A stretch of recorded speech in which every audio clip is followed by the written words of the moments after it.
Здраво Македонија, добре дојдовте во вечерното шоу.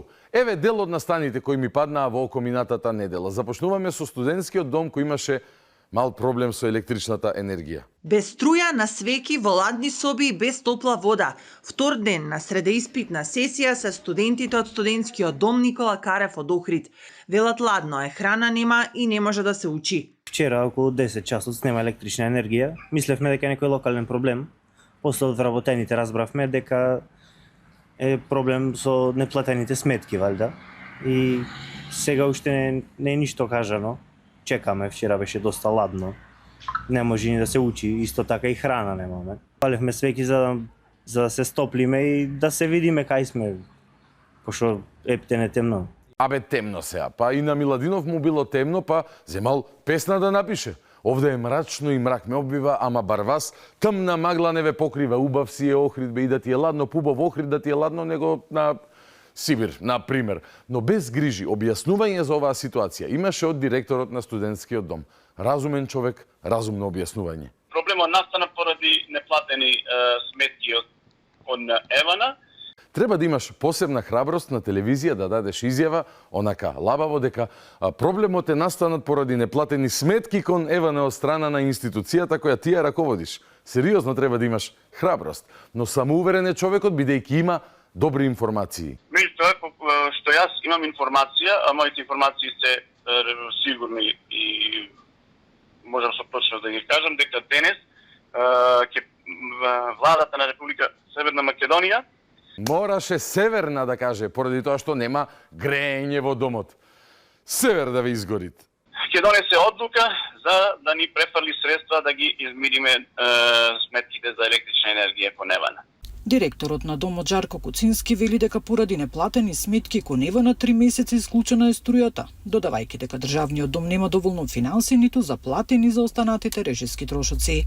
Ние не сме сами моćни да можеме да ги платиме тие средства, бидејќи имаме мал број на студенти, односно партиципацијата која што влегува на нашата сметка и од страна на Министерство за образование и наука и од страна на студентите кои што ја плаќаат, некаде се околу 730.000 денари.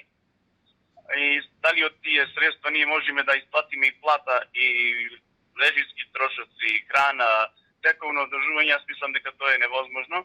Затоа еве една гениална идеја. Ако малку пари правите. Например, не плаќајте струја бе луѓе, па така ќе заштедите и на храна, бидејќи нема како да се готви. А богами и на плати, бидејќи шобарате на работа ако нема струја, така?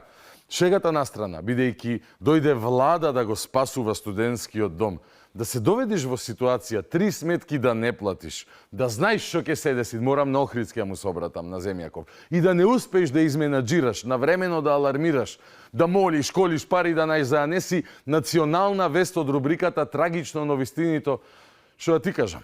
Спакувај куферите и продужи дале. За вакви срамотилаци да не се повторват. Speaking of срамотилаци, уште една вест неделава ме донесе до состојба да ми е срам што ја слушам. Дополнително, такво чувство сигурно немале семејствата на погодените за кои ќе слушнете во оваа вест. За што се работи? За случајот онкологија, се разбира. На пациентка е била дадена терапија која не требало да ја прими бидејќи била во терминална фаза, кога терапијата може да ја влоши состојбата. Во други случаи онколошката терапија била погрешно дозирана бидејќи не биле направени целосни проценки за состојбата на пациентот. Со овие сведочења на вештаците од Словенија и денеска продолжи судењето за случајот онкологија, во кој обвинети се поранишниот директор на клиниката Нино Васев и онколозите Симонида Црвенкова и Драган Јакимовски за несовесно лекување на пациенти. Грдо звучи, нели? Особено што вештаците од Словенија кои анализирале 29 случаи на лекувани пациенти нашле пропусти во сите 29 случаи на лекување. И пазете го сега ставот на одбраната. Еден од адвокатите на обвинетите го кажа ова. Базичен принцип е, кога вештачите во една држава, прво што треба да побарате е дали таа држава има своји матични прописи, протоколи во ситуација. Не можете да го базирате вештачењето на протоколи и стандарди европски или светски, игнорирајќи ги во целост легислативата на односната држава. Преведено, словенечките онколози требало да ги игнорираат веројатно европските и светски протоколи за аплицирање терапија за луѓе кои имаат рак. Туку да проучат какви биле нашите протоколи па да кажат: окей, во Европа и светот ние поинаку ги лечиме луѓето, ама вие како лулка на онкологијата си имате ваши прописи и се е во ред. Малку чудно, а? Разбирам јас дека правно може да му има ова логика на адвокатот, ама медицински нема логика. Бидејќи мислам да не речам знам, не постои забрана нашите онколози да користат протоколи за лекување од Европа и светот во третман на пациенти. Уште помалку пак да се лутат кога можеби некој поучен и постручен од нив ќе им каже дека погрешно ги третирале пациентите. Ние имаме во 2015 година објавени и во службен весник исто така објавени протоколи за сите видови на рак. А кривичните дела се направени од 2018 до 2022. Значи тоа не се, како што тврди обвинителството, застарени или држава која што нема протоколи. Ние сме држава кој има протоколи. И во таква ситуација вештакот бил должен да појде од нашите протоколи, а не од ЕСМО протоколите. Мислам дека вештакот не бил должен ништо, туку докторот бил должен, нели, да води сметка за животот на пациентите. Меѓу другото и да биде во текст со европските и светски протоколи, каде силом прилике, бидејќи те имаат повеќе пари, истражувања, лекови и така натака, веројатно одат малку понапред од нас во медицинските истражувања. Или замисли вештаков од Словенија да оди во афричко племе кое можеби лечи главоболка со камен по глава удирање, бидејќи таков им е протоколот. Што треба да пише тој во извештајот негов? Се е според законите и протоколите на племето. Тешко ќе ви биде докажувањето на невиноста, господа адвокати, но секако потешко име на луѓето чии најмили заминале, а никогаш нема да дознаеме што би било кад би било вон нашите протоколи, ако се воопшто така лекувани пациентите, како што тврдат обвинетите. Уште една јака драма имаше деновиве. Вест која може да ни го попречи патот кон ЕУ и физички. Како вовети лична мала исповед, кога првпат слушнав за некои крави во Крива Паланка пред година дена, и дека постоела веројатно некоја шема да им ги одземат на собствениците, креирана од одговорни лица од минатата власт, како што тие тврдат, сметав дека тоа не е фер. Алфа направи историја поради тоа. Ама дека кравите може на вистина да ни го попречат патот кон ЕУ, на тоа не помислив, мајко му стара. Нема мир за жителите на Крива Паланка. Кравите кои се во собственост на Агенцијата за храна и ветеринарство повторно слободно се движат низ градот и, според тврдењата на граѓаните, предизвикуваат материјална штета. По снимките кои се појавија на социјалните медиуми, Телевизија 24 контактираше жители на Крива Паланка, кои велат дека добитокот може да се забележи и во самиот центар на градот, што дополнително го оттежнува секојдневното функционирање на населението. Доколку не се изнајде институционално решение, велат дека ќе бидат принудени да организираат масовни протести. Бара населението да се организираат протести масовни, да се известат министерот за земјоделие, да се извести и нужда ќе бидеме принудени да известиме и амбасадите. Аман, не ги известувајте амбасадите. Уште тоа ни фали. Во извештајот на ЕУ да стои дека крави ни го блокирале патот кон Европската Унија. Што и може да е точно, нели, ако кравите застанат на патот кон ДВ Бајр, односно граничниот премин со Бугарија во близина токму на Крива Паланка. И да, и стварно приберете ги кравите, дури не се сетиле соседите дека се работи за нивни по потекло, по происход крави кои се веројатно репресирани од државните институции во Македонија и немаат право слободно да се движат низ Кривопаланешкиот регион. Само затоа што се осеќаат од друга националност. Заман, амбасадите да не разберат. Кала Коске ни го надополни идентитетот дека не е само Ајвар Пинџур, туку едно сепак, светло на крајот од тунелот, најавува градоначалникот кој бил во постојан контакт со сопственикот на кравите, во случајот Агенцијата за храна и ветеринарство. Градоначалникот Сашко Митески вели дека состојбата подолго време иста на терен, но нагласи дека е во постојан контакт со Ахава и се подготвуваат акции на терен. Видете, ако е нерешлив проблемот, нека се подготвуваат бифтеци. Ама мислам дека сме кадарни едни крави да ги прибереме подалеку од градското подрачје или од тугите ниви. Еве мој апел до надлежните. Следен турбулентен настан од минатава недела. Синдикатите. Поточно синдикатот кој бара 600 евра минимална плата и реши во еден момент дека ќе бара минималец за пратениците како основа за пресметка на нивната плата. Тоа е друга математика и логика за која немам доволно време во оваа емисија, но имам време да покажам што ги вознемири синдикалците, односно синдикалецот Трендафилов. Организираа блокада на улиците кај собрание со цел да не можеле пратениците да дојдат со своите возила, да не можеле дента да си наплатат патни трошоци, така велеа од синдикатот. Бидејќи нели не може да паркираат пратениците на 200 метри од нивната блокада и пак да си наплатат патни трошоци ако име до патните трошоци. Но не и се. Колите и трошоците на пратениците биле проблем. Сега, некој го снимил на камера Трендафилов како со службеното возило си ги зема дечињата од школа. Поента на видеото? Ај, видете го прво.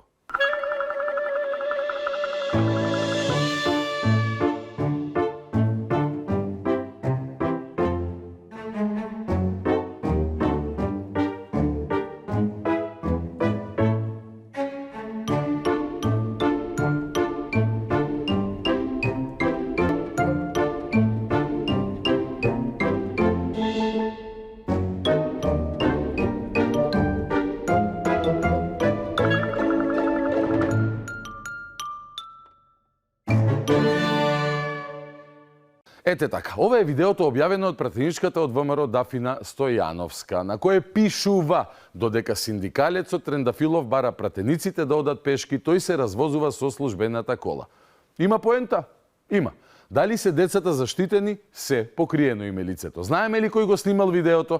Дали е некој злобен ВМРО-ец или можда некој од синдикатот кој па нема службена кола за да си ги зема децата, додека неговиот шеф го вади на улица да протестира? Кој знае? Немаме одговор на ова прашање во моментов. И немаше видео воопшто да го пуштам. Синдикатите не сум ги третирал, не до сега.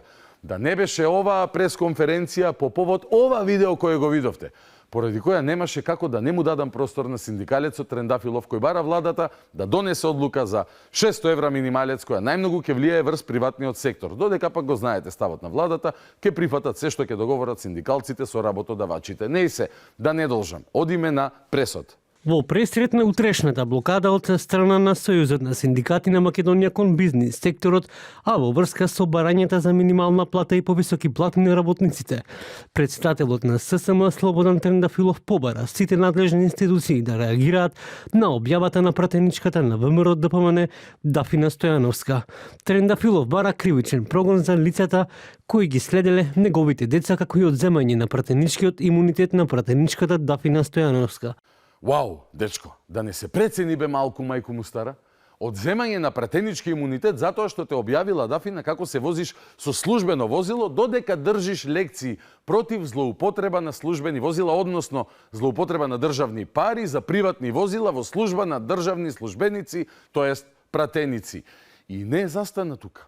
Нема да подклекнам. Нема да се предадам се додека не се предадат тие и не ги зголемат работничките плати. Но ќе дозволите да зборувам за монструмите.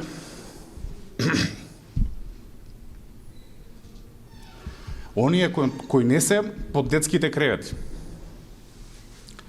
Оние кои седат во пратеничките клупи, кои ги гледате во кафичите, кои ги среќавате на улица, кои ги имате во партијата. Озбилен момак. Немало да се предаде додека 600 евра не наложи државата приватниците да им плаќаат на работниците како минимум. Патем зошто не 700 евра, 1000 евра, 5000 евра. Еве јас ве поддржувам, барајте 5000 евра минимална плата. Зошто само 600? Или барем службена кола да има секој вработен на минималец, а не само претседателот на синдикатот, кој мислам дека нема ни минимална плата, но не се, небитно е тоа. Битно е дека ја нарече Дафина Стојановска монструм. Затоа што, да повториме, објавила видео на кое ликот на децата кои ги зема во муабет е затемнет. А чија поента на видеото е дека не стои синдикалецов на она што го проповеда. Но слушајте понатаму, бидејќи очигледно се работи за стварно интересен лик со политички дух. Но ќе дозволите да зборувам за монструмите кои снимаат малолетни деца. Јас мислам дека те снимале тебе и не е машки да се криеш позади децата и да се правиш жртва. Ама твоја работа, мајсторе. Монструмите не се само на телевизија. Монструмите се покрај сите нас. Јели, и покрај тебе во моментот, бидејќи може некој околу тебе да те снимала, инаку од кај би знаела Дафина дека додека ги караш пратениците за службените патни трошоци користиш службено возило на синдикатот за приватни цели. Каменот од блиску доаѓа. Крај крајева, како сакаш користи го возилото, реално според мене. Тоа си е внатрешна работа на синдикатот. И ишала 1000 евра минималец да биде. Тоа би значило дека живееме во врвна држава. Ама ова расфрлањево со монструми, бидејќи те фатиле во морален расчекор, е малку така неумесно, нели? Особено во Македонија, во која монструм е синоним на оној случај за убиството кај Смилковско езеро токму на млади деца. Или не помисли на тоа?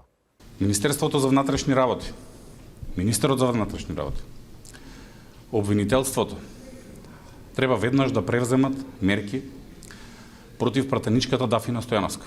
Добро, а зошто? Истата Дафина која некој ја познава како богаташка. Рече истиот Трендафилов кого некои го познаваат како човек кој користи службено возило за приватни цели, додека ги критикува оние кои користат приватно возило за службени цели. Која ми ги објави малолетните деца. Не ти ги објави децата, ликот им е сокриен, те објави тебе. За да можат сите да ги оцрнуваат. Глупости, никој не ги спомна твоите деца да се живи и здрави, освен ти самиот. И на таков начин да му оценуваат. Мислејќи дека ако ме следат мене, преку децата, ќе ми направат штета и ќе ме замолчат. Вау, какво сценарио? Демек Дафина јавно објавила видео, демек знаеме кои се твоите деца, замолчи. Каков филм е ова? Па ако некој сакал да те уценува со твоите деца, Боже пази и Боже ми прости за муабетов, ама негова идејата не е моја. Па уценувачот јавно на Facebook ќе ти објавеше видео или приватно ќе ти дојдеше снимка ако веќе правиме мафијашки филм. Ворете да си се терабе синдикалната битка, имаат право на тоа. Па и на границата на политичкото делување да се, но да правиш вакви филмови, демек со деца те уценувале да се откажеш од твојата борба, мајсторе, а во суштина има снимка со поента дека не го правиш она што го проповедаш, е неубаво, Трендафилов. Вака по мој вкус бар да ти кажам. Се случија големи катастрофи со деца. Не сакам да верувам дека целта и била тоа. Повторно зборува за децата, а не за себе. Не, например, дали имал право на возилото, дали синдикатот му дозволил да го користи кога сака, дали е нивна одлука, единствено нивна одлука, што ќе прават со нивните службени возила. Ако веќе сакаше да ја поништи поентата на Дафина, тоа ќе го кажеш. Ама не, тој не го сакал тоа очигледно, туку сакал да игра на карта децата ми ги нападнаа. Зошто? За да биде жртва во процесот. И не мисли дека не се ставам и јас во ситуација, јас самиот, некој да ме снима како ги земам моите деца од градинка, што би помислил на тоа. Ама ако снимката е направена како поздрав, дечко, знаеме каде движиш пеки. Тука треба МВР жестоко да сработи за да го лоцира снимачот и да му ги открие идеите.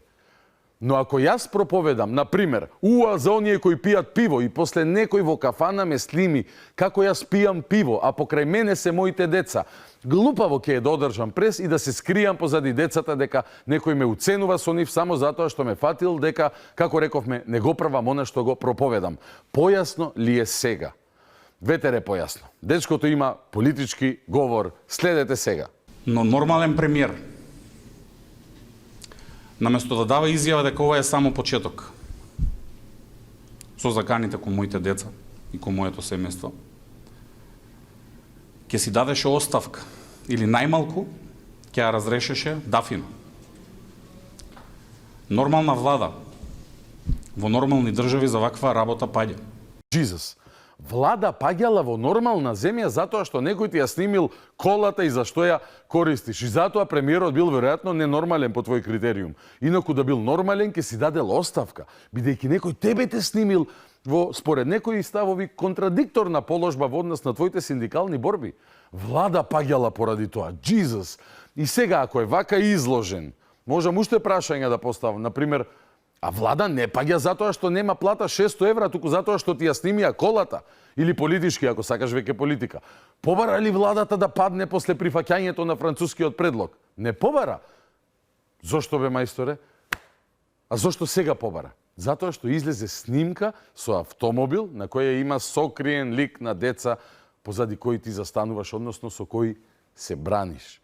И кажа дека државата е ненормална, бидејќи владата не паднала поради снимката од службената кола на синдикалниот лидер. Мислам, како смеел бе некој да го доведе во прашање кредибилитетот на Трендафилов. И уште еднаш да напоменам, не мислам дека тој треба да се вози на точак. И како ќе ја користи службената кола, која не е државна, е негова, односно нивна работа во рамки на синдикатот. Ако сакаат, може да му дозволат и да му платат и со златна кочија да оди на работа или по деца или на кино, ако тие сметаат дека заслужува, бидејќи се бори за нивните плати. Но да правиш драма дека некој со деца те уценувал е срамота, бидејќи е најнепотребното изложување на самите деца како тема, со која веројатно била идејата да се покрие поентата од видеото, напишана на самото видео.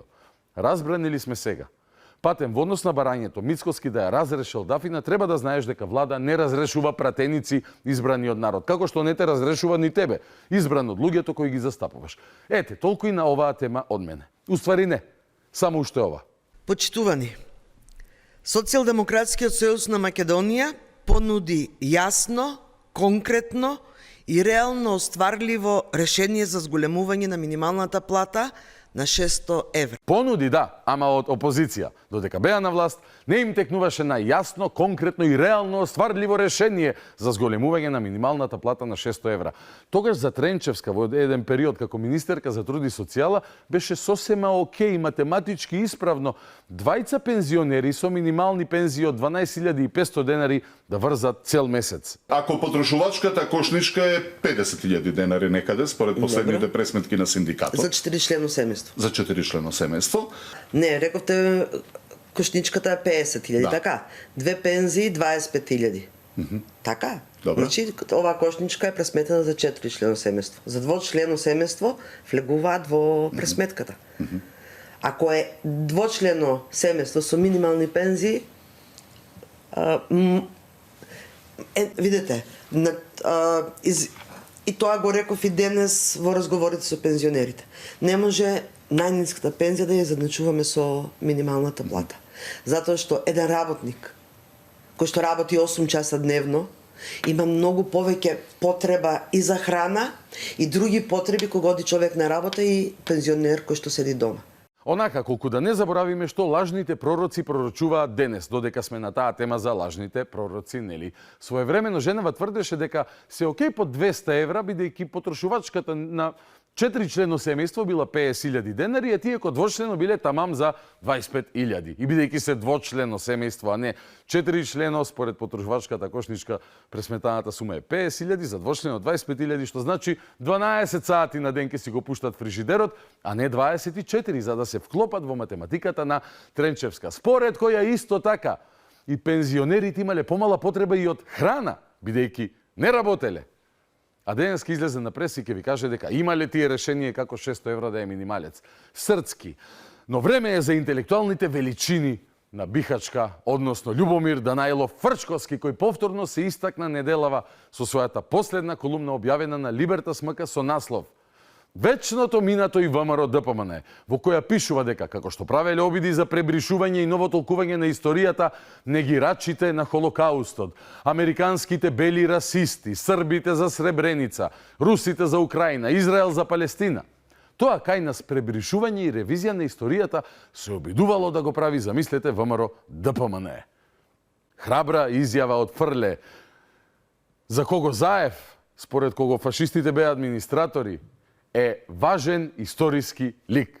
Разбере, мислам, треба некој тоа јавно да го каже. Заев е историска фигура за Македонија. Мислам, ја тоа можам да го кажем, ја за себе мислам, имам прилично високо мислење и така, али Зоки направил нешто на Македонија што завршува голема работа. Заев е историска фигура за Македонија. Поисториска не може да биде. Се обиде прво да ја смени историјата, по нарачка прво на грците, потоа на бугарите. Како да не биде човекот историска фигура? Ама според Фрчковски, не Заев, туку ВМРО се трудело да ја пребрише скорешната особено историја. Уште малку детали. Во колумната пишува дека ВМРО било обседнато со толкување на скорешното минато кога Заев беше премиер, бидејќи нели толкувач опасен треба да има за да се истолкува неговото владење. Како Иво Андриче Заев, па треба да го толкуваме. И продолжува. ВМРО не можело да се пронајде во ниту еден конститутивен политички гест на современата македонска држава. Тоа ја прави партијата излишна, без причина за постоење. Тој би да го забрани ВМРО. Нема потреба да постои. И дека единствен начин да се легитимирала партијата била да ги прогласи за предавства сите конститутивни гестови на државата. Или преведено на македонски јазик, ВМРО ништо не направи за Македонија и не треба да постои. Кој треба само да постои? Заев и СДС, како историски лик и партија кои направија многу убавини за Македонија. Толку е прецизен Фрчковски што во воздух да гаѓа, ќе го промаши воздухот. Ама не може да одолее на академскиот простачизам по кој е популарен. Па вели, политичките елити на ДПМНЕ се сведуваат инстантно на ниво на комунални хохштаплери кои единствено вработуваат своји, се богатат од политиката и апсат ако можат. Стварно, зошто не те вработат тебе кој имаш вакви убави зборови за нив? Ништо политички важно, вели Фрле, што ќе остане запаметено и апсолутно ништо за Македонија. Ништо не е сторило ВМРО. Но затоа ќе остане запаметен државничкиот чин на атентатот на Киро Глигоров и неговото неспречување, неразчистување, неповедена истрага асална, лешперска оставка. Ја давам за да не ми ја прифатат. Тоа е еден од конститутивните гестови на Фрлевото СДС, веројатно. Одиме понатаму. Сега Фрле анализира вака и пишува. Последната операција на оваа власт е обид за создавање интрига. Запомнете го, зборот многу е важен. Интрига. Конспирација од некаква обемна заплена на марихуана во Србија, за која српските весници детално пишуваат, поврзувајќи ја со знаење на властите на Србија и Македонија. И овде, веројатно, школска интрига нам прави Фрле. Вели, пишувале медиумите, ја поврзувале со знаење на властите во Србија и Македонија. Што и тоа да значи, а властите во Македонија, бар предходните сигурно знаеле, бидејќи тие ги отворија фабриките за марихуана. Не и се, интригантниот Фрчко продолжува со згрозеност кон спомнувањето на историскиот и Свет Заев во контекст на фабриките за марихуана. Па вели, кај нас интригата се гради, ова со разочарување го вика, со поврзување на марихуаната, со кој ако не со Зоран Заев и СДСМ. Таа партија и Заев се во центарот на таа дрогерашка афера. Јебала вас конспирација. Мислам, чуече, како може бе Заев да го поврзувате со запленета марихуана од магацинот на шефот на партиски огранок на СДС од Струмишкиот регион? Што ви е вама? Мислам, шуе, чуече. И не запира Фрче. Дели лекции сега, како се создавала вистинска интрига. Демек, глупите ВМРО-вци не знаат интрига да прават, секаде Заев го лепат, сега тој ќе каже како се создава интрига, односно лажење со вешто смислени сплетки, лукави, со некаква крајна цел.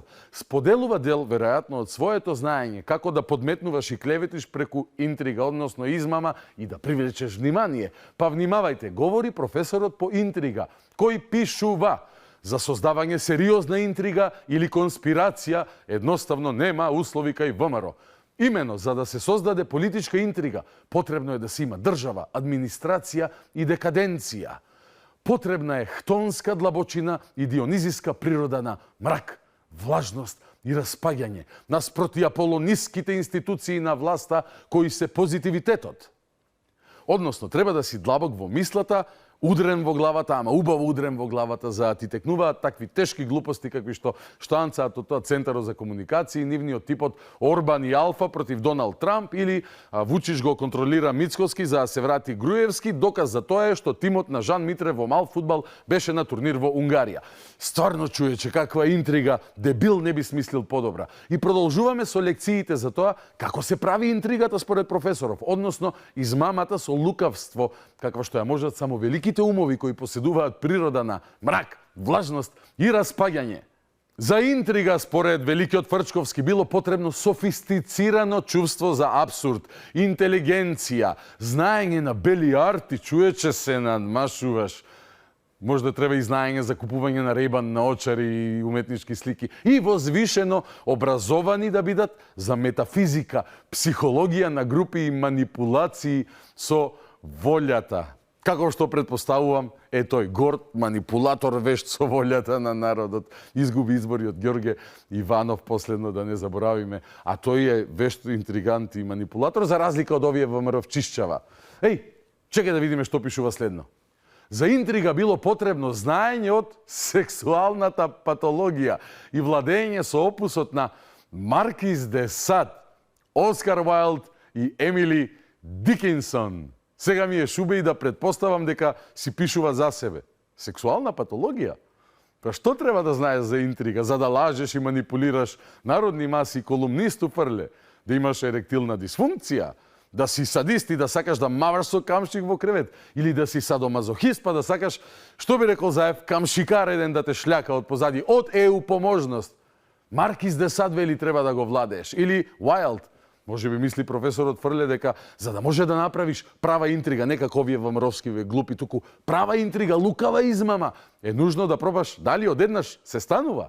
Боже, што се не си изначитавме од профава. И заклучува во препознатлив интригантен се разбира стил, како некој кој ги владее делата на Оскар Уайлд и Емили Дикинсон. Значи, вели, со еден збор, драги ВМРО-вци, вие како селјачана немате никаква шанса да создадете или загинете од интрига. Вие сте плитки и равни, како 3-3 плетка за джемперче, што би рекла баба Милена, и не се оптеретувајте со такви теми. Односно, не пробувајте Заев да го вмешате со марихуана, нити у Венко златна виза со бизниси во Дубај. Оставете ги интригите на градски фаци као Фрле, кои поседуваат реална способност да ви закуваат една лукава измама во форма на интрига, бидејќи имале искуство со сексуалната патологија. Чуече, мислам, се надмаши. Само не знам дали ова дека ВМРО-вциве не се удрени во глава беше критика за ними или фактички ги пофали. Но она што знаме дека уште една 6DS покажа дека на вистина ароганцијата од која се откажуваат после секој изборен пораз, демек нема да сме вакви какви што велат дека сме били, а ароганцијата не живее веќе во СДС. Очигледно, на вистина веќе не е дел од нивниот вокабулар. Уште садистов да открие која е разликата меѓу интригантност и иритантност и спремни сме за ЕУ. Со Маркиз де Сад ке правеле манипулации со волјата на народот и така ке освојувале народни симпатии. Боже. Инаку, еве ви една интрига, валјда по рецептот на татета. Еве го младиот Јон на тема Safe City и недовербата на СДС кон овој проект. Проблемот не беше потребата од Safe City, од регулатива. Се надевам добро. Проблемот беше во заштитата на податоците и дилемите кои што ги имавме, дека можеби без да се доработи во тој дел законодавството носењето е урането. Се плашите не се повтори историјата со прислушувањето, со следењето. А се случило да не се повтори. Тоа е повтори специјалитет на Македонија изминатите години независност. Извинете. Зборам за Македонија сега. Не, еве дозволете да интервенирам. Како ќе верувате дека овој пат ќе биде различно, без да има и на крај не треба да верувате ние или да се надеваме, треба да има сериозна регулатива и во тој дел и тогаш спокојни тераме 50 низ Скопје со Safe City. Нешто слично каже и Филипче пред некоја недела и си стојат тие на оваа позиција. Потребна била регулатива која ќе ги задоволи нивните барања, со која ќе ја заштителе приватноста на граѓаните, што и да значи тоа. А веројатно значи, барем по ова поврзување со прислушувањето, дека некој ќе седи пред тоа мониторите и камерите и ќе го следи Јон или Венко или мене или тебе, каде одиме со колата. И ќе запише, ете, Јон, Бетмен, со колата беа забележани на Партизанска, кај хотел Карпош. И после, тим на научници и разузнавачи ќе направат специјален состанок за да анализираат каде се движел Јон со колата, бидејќи тоа е главната преокупација на сите во државата. Интрига, Но бидејќи Safe City не може да снима движење на луѓе по улица, бидејќи немаме регистерски таблици на челото со кои ќе не следи низ град каде одиме, ќе треба изгледа да инсталираме и Safe City и во маркети за да го следиме Јон, што ќе купи денес во маркетот, затоа што тоа е она што тајните служби сакаат да го знаат. И на крај ќе треба да инсталираме и Safe City во канцеларијата на Јон за да видиме дали се извинувам. Таков Safe City веќе имаше инсталирано во канцеларијата на Јон. И го инсталираше изгледа самиот младич кој има амандмани за приватноста на граѓаните во Safe City светот. Забавно, интригантно.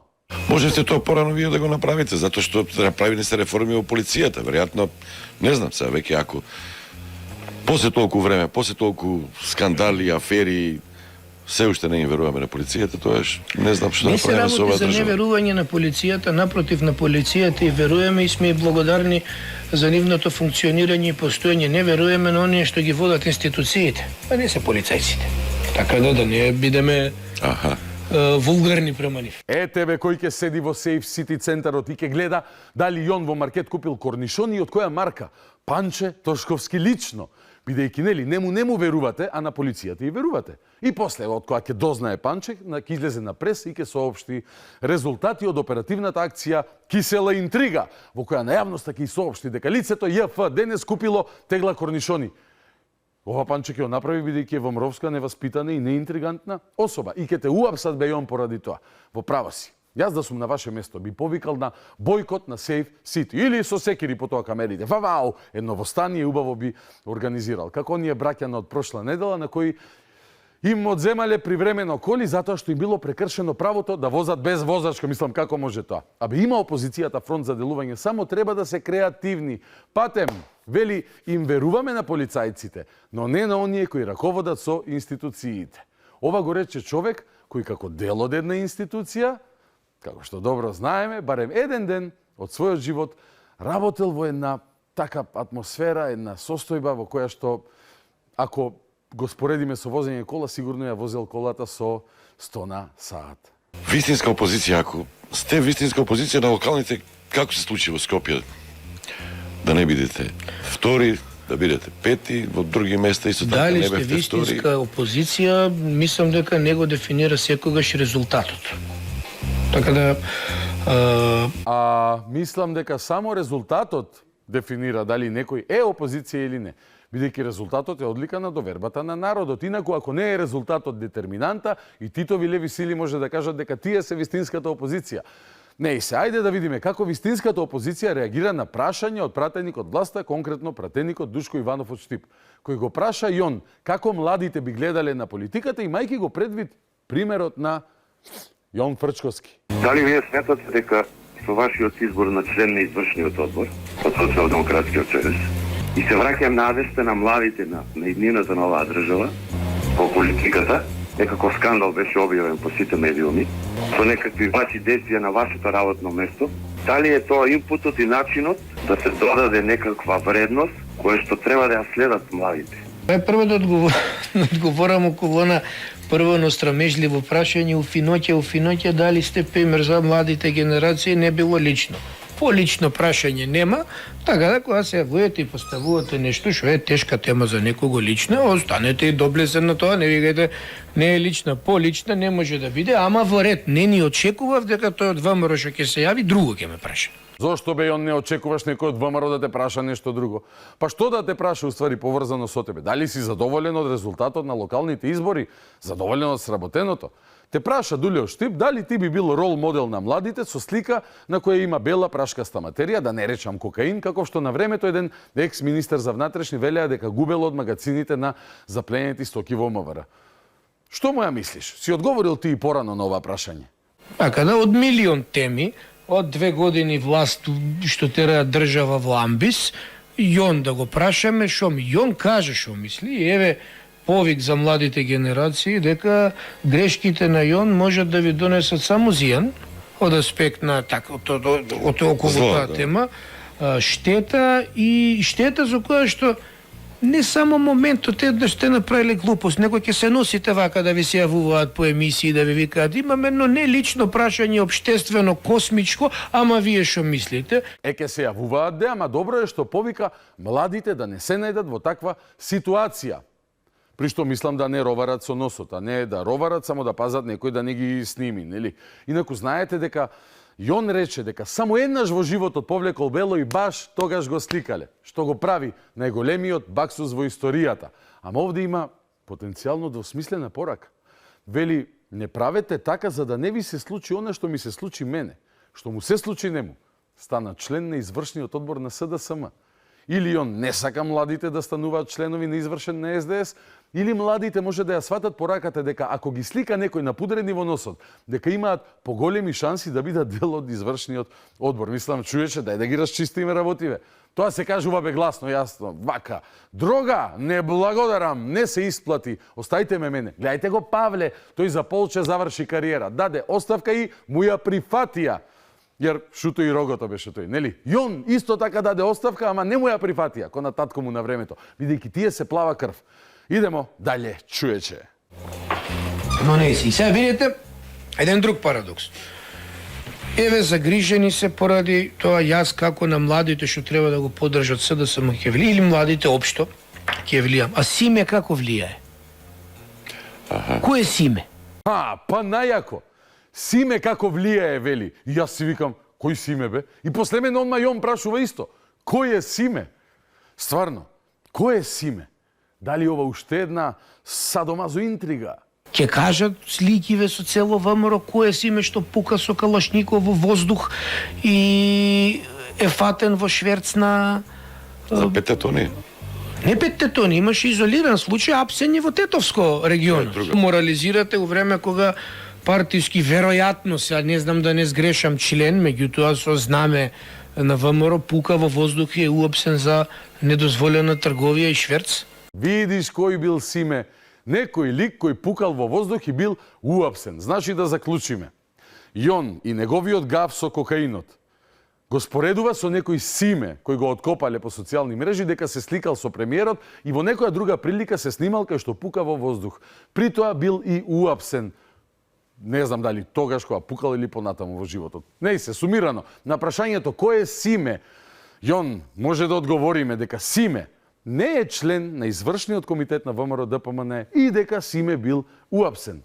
На паметниот мислам дека му е доста. А на оној кој мисли дека е паметен, ова му е совршената интрига. Кој е Симе? Мајчки да се испечатите такви да направите уште појака интрига, бидејќи располагате со знаење од бели арти, чувство за абсурд, интелигенција и возвишено сте образовани за метафизика, психологија на групи и манипулации со волјата, со прашањето кој е Симе. А сега следи одговорот на прашањето дали францускиот, односно бугарскиот предлог бил добро искомунициран во јавноста. Во однос на, еве сега францускиот го отворивте, таму ќе продолжиме. Јас веројатно е така, затоа што мој впечаток е дека да, тогаш ВМРО имаше многу агресивна кампања која што беше врзана не за бугаризација. Ама ви за 500 евра не капитализиравте. Не, еве заплатите што сега, да. Многу агресивна кампања која што мислам дека гласеше против бугаризација на Македонија. И сега тоа толку успешно го всади на јавноста во глава да прашате некој што значи бугаризација, еве сега ајде да напишеме. Ама стравот најдобро успева во политика. Не е јасно. Меѓутоа страв. Не бе, не е јасно. Глуп е народот. Еве јас ќе ти кажам бе мајсторе, бугаризација е Пендаровски кој председател да кажува дека Гоце Делчев бил бугарин. Заев да кажува дека имаме иста, не споделена, не вкрстена, туку заедничка историја. И дека во Втора светска војна фашистите биле администратори и така натака и така натака. Тоа е дел од бугаризацијата. Ако не знаеше ти, еве сега да знаеш. Нема на што. Друга страна, веројатно подобар предлог за затварање на тоа прашање државава немала нити ќе има. И ако ги гледаме од дистанца францускиот, кој што не е приметивен, и преспанскиот, овој ќе испадне и побезболен за нас. Зошто? Затоа што тоа е предлог во кој што со тоа што прифаќате да ги ставите како малцинство во уставот, ја затварате тезата која што Бугарија мака мачеше да ја наметне за еден народ, две држави. Значи тоа треба да биде национална победа. И деца, затоа не смеете да конзумирате дрога. Ние декларативно гајме симпатии према партнерството со САД, а сме на една друга дури не европска линија која што ние еве во јавнава комуникација многу пати ја споменуваме, а тоа е оската Унгарија, Србија, Македонија, односно Орбан, Вучич, Мицковски, која што на крај не завршува на запад према САД, туку веројатно према Москва. И Трамп, кој го поддржа Орбан пред недела дена, исто така ја носи Америка кон Москва. Како што реков претходно, останете со бистар мозок. Иако е тешко човек да не се напие пече спива после вакви зелени, интригантни идеи. Но без очајување, во вечерното шоу следи еден сериозен калибар на интелектуалец, кој за прв пат ќе го гледате тука. И нема да ве остави рамнодушни, бидејќи има многу што да ни каже. Ако не знаете, ќе дознаете кој за неколку секунди. Морам да направам и јас интрига, но гарантирам дека ќе биде интересно. Останете со нас. Започнуваме веднаш.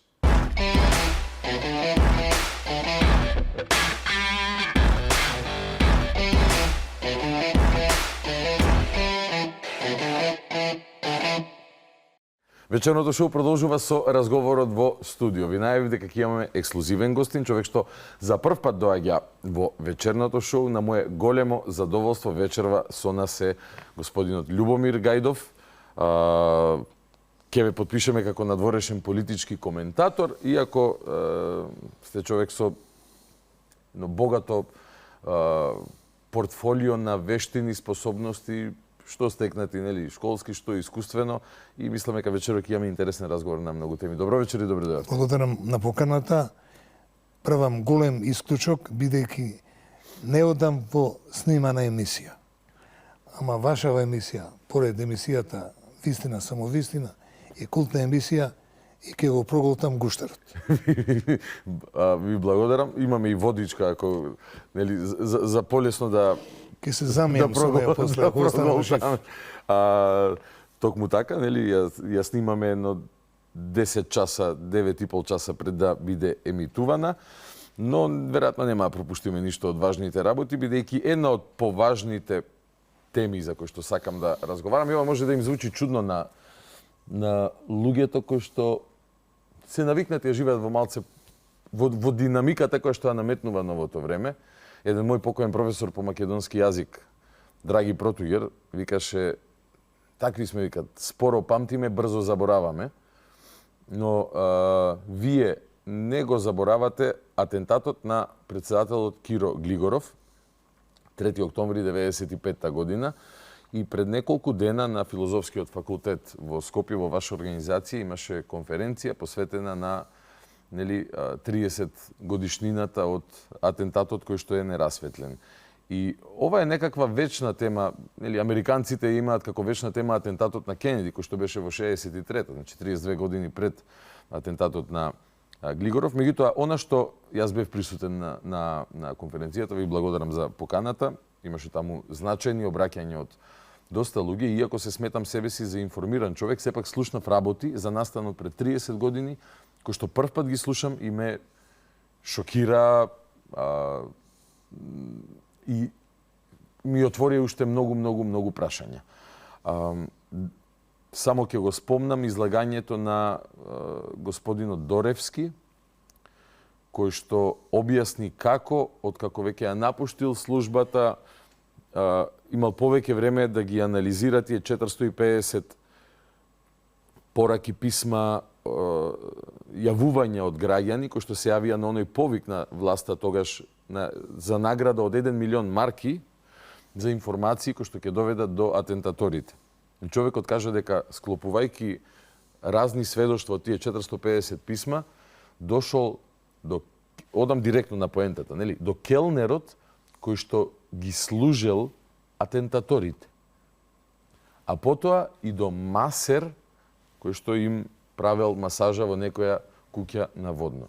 Го слушав тоа господин Гајдов и си викам, добро, можно ли е и како ние како држава во овие 30 години тоа не сме го ставиле во институционален калап, да не речам во форма на истрага која што не застарува такво дело. На крај на денот имаме одговорност кон самите себе, кон државата, да се потрудиме барем да расветлиме нешто. Тоа што државата не го прави, го правите вие. Какви се вашите рефлексии од денешна точка на сето ова? Нерасветлувањето на атентатот, најголемата брука за македонската обновена држава, е доказ најевидентен за непостоје на правна држава. Во сите три елементи: собрание, влада, судство. требаше после 5 години после атентатот, тогашниот државен обвинител Ставре Джиков да ја отвори истрагата. Значи, 5 години се молчеше, сите се правеа, што велат во Белград, не сум од овде.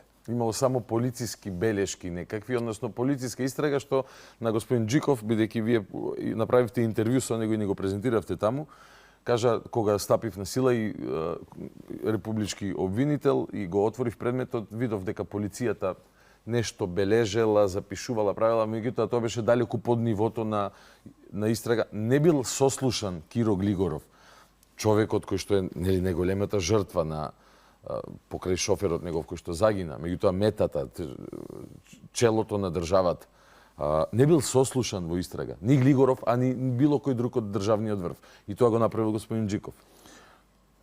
Андов, премиерот Црвенковски, министерот Љубомир Данаилов Фрчковски, шефот на државна безбедност Слободан Бугоевски, шефот на униформирана полиција, јавна безбедност Павле Трајанов и така натаму. Никој до тогаш не бил сослушан. Меѓутоа, тука има две големи дупки. Највлијателната жена тогаш во Македонија, мојата колешка од факултет Доста Димовска, што со мене студираше философија, го прекина овој процес. Зошто? Зашто ке неја беше советник поранешниот министер Љубомир Данилов Фрчковски, што со неговиот побратим Ѓунер Исмаил беа советници ке Доста Димовска, а тие беа избркани од влада од Бранко Црвенковски. Затоа се прекина тој и не заврши тој процес. Што е најважно, нигде не може да се најдат записниците од сослушувањето. Зашто истражен судија била снаата на големиот поет Ацо Шопев. Значи, стенограмите од тие сослушувања нигде ги нема. И уште две работи. Не прашувам како е можно, бидејќи сваќам дека се е можно, нели? Во земја на чудата, наречена Македонија, се е можно. Тамо уште две работи кажав. Професорот Свето Шкарич во својата 8 издание на Уставно право и во својата епохална книга Научно толкување на Уставот кажа две големи работи. Прв пат во историја на држава и право колективен орган владата на Црвенковски презема индивидуална вина на министерот Љубомир Данилов Фрчковски, што бил должен, ако ништо друго, да го заштити, да го превенира атентатот. Каков гест е тоа? Ќе дојдеме до можната превенција, но на што ви личи вас? Еве, може од денешна перспектива, може да кажете тогаш како размислувавте, кога е на влада, застанува да ги покрие пропустите на министер во случај атентат на претседател на држава. Човекот со членска книшка 001 во партијата што... Ауто 001 на книшка 1. Што е многу важно, на 17. јуни 1992 еден митинг во Штип, председател на СДСМ изјави дека Киро Глигоров е наша најголема политичка инвестиција. Ја тоа го слушнав во радио, возев ауто, и му се јавив на Глигоров во Охрид бевме. Тој се стаписа. Инвестиција била политичка. Значи, Киро Глигоров е нашата најголема политичка инвестиција. Киро од Аслом бил на Бранко инвестиција. Ја го цитирам, иако ми е звање коментатор. Киро се стаписа, председател Киро Глигоров се стаписа и во мемуарите на Андов и во книгата до атентатот и по него, на многу места има како тој се жали како може тие мали деца да бидат мои учители и ја да ги слушам нив. И да, уште нешто. Во тие своји две дела, професор Шкаријич рече, нема институт понудена оставка. Или оставка, или не оставка. Така е. Као министерот понудил оставка, а премиерот му ја одбил. И тука се наврзува тоа што го рече професор Владо Поповски, што го цитирав 2 пати на телевизија. Кога он ја промовираше книгата Бугарските антисемитски закони, промоторот, академикот Камбовски, после тоа не однесе во бифето на Ману да не части кафе. И професор Поповски рече, без да го прашам, кога како шеф на македонското разузнавање бев во ЦИА на посета, директорот на ЦИА Џорџ Тенет ми рече, атентатори се главните соработници на Глигоров, тоа му го реков и на Глигоров кога бев во Скопје. Што укажува на тоа, ако го анализираме постапувањето на институциите во тој момент, освен на прикривање на трагите. Јас 95 октомври имам 8 години. Знаете како викаат, за значени моменти од животот, памтиш каде си бил кога се случили, кога ти биле соопштени. Јас бев на час по музичко, имавме солфеж и наставникот, професорот по солфеж. Од книгата Солфеж од Стефан Гајдов. Точно така, вашиот татко. Точно така. Ќе прашам нешто после и за него и за неговите јунаштва, нешто слушнав од пријатели, па сакам да ми кажете. Но, наставникот по солфеж дојде, го прекина часот и рече, деца, одете си дома, се случи нешто и треба да си одите дома. Не ни објаснуваше ние по 8-9 години што се случило, како се случило, меѓутоа претпоставувам дека тогаш државата висела во воздух, односно, нели, кога не праќа дома, значи дека не знаеме дали ќе почне војна, дали ова еден напад ќе има втор трет, дали ќе има на повеќе места и така натака и така натака. Што генерално би било пропуст на контраразузнавањето односно разузнавачката служба во Македонија. Набргу по атентатот, вие велите, не вие, него цитиравте човек кој што кажал дека пола минута после атентатот 3 служби се јавија во Скопје. ЦИА, MI6 и германското ДНБ, кој што рекле БНД, пардон. Не пипајте ништо, доаѓаме. Спротивно на тие совети, ние пипаме сешто, односно возилото е тргнато од улицата пред хотел Бристол после 2 часа. Кој ви го кажа ова за службите кои што понудиле помош? 95 година. Јас бев на менаџерски студии во Калифорнија и да го покријам тоа, за мојата куќа бев дописник од Америка. И работно место ми беше амбасадата во Њујорк. И кога дојдов од 10 часот по њујоршко време, а веќе завршен атентатот, во таа наша амбасада имаше многу луѓе. И министерот за надворешни работи, Стево Црвенковски, ми вели: амбасадорката Љуби Цачевска од Вашингтон го донела овде заменикот директор на FBI да му ги дадеш снимките од 1 октомври на Прва авенија пред Американска амбасада, кога лидерите на македонската диаспора барале смрт за Глигоров и за Стево Црвенковски, што знамето им го дале на грците.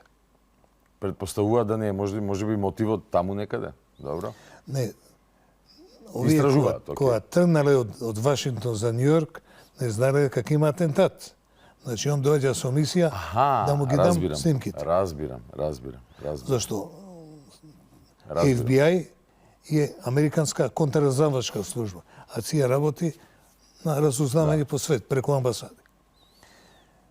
Ја му реков, ќе му ги дам снимките на Глигоров ако остане жив. Така. И стварно, ако се врати во Скопје, му ги дав на Глигоров снимките. Се сеќам, тоа беше 25 февруари 96-та. Во тој момент му се јави премиерот Црвенковски. И Глигоров му вели, сум ти рекол, Бранко, да не се јавуваш, то нека не го смениш министерот. Намислејќи на Вршковски? И точно, Бранко го смени министерот и за министер го донесоа професор Чокревски, бивши ректор на универзитетот. Ебе со него голем пријател и со обратно што беше познат разузнавач и дипломат. И тој ми кажа, на ова место ме донесоа советување дека ја ќе бидам председател после Глигоров. Ова прв пат излегува во јавност. Бранко му ветил на Чокревски? Предпоставува. Не знам дали Бранко, дали неговиот соработник Фрчковски од факултет, ама он не кажа кој му рекол. И секам имаше после неколку месеци на 7 април е ден на полицијата, изјави една многу опасна теза дека полицијата е во брак со новинарите.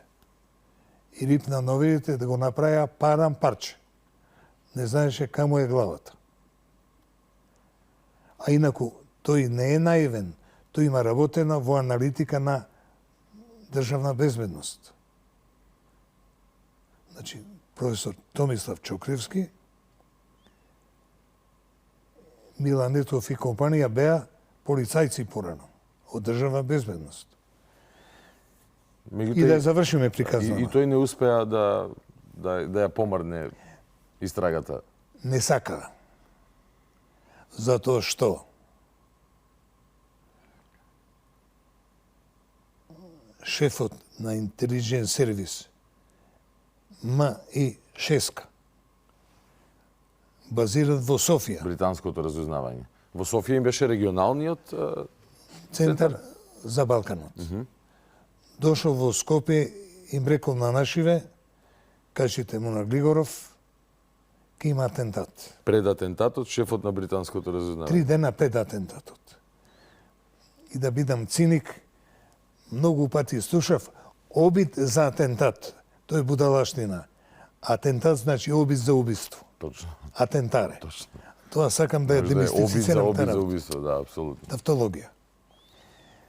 Кога отишле да му кажат, Киро ми рекол, вие деца сте параноици. Значи, вајца негови блиски соработници, тоа му го рекле. Меѓутоа немало шала. А во книгата до атентатот и по него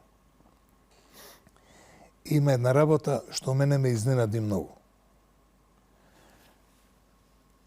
Кратко време пред атентатот, петорка на СДСМ била кај председател Глигоров во Охрид, Бранко Црвенковски, Тито Петковски, Благој Ханџиски, Љубомир Денелов Фрчковски и Јане Милевски. И му кажале, дојде време да одиш во пензија. Тој им рекол, дечки бе, сега ме избра народот, и ги избркал. Ова е третиот чин од оваа линија. Зошто тоа сакале, зошто сакале го пензионира Глигоров според вас? Или според него? Еве зошто.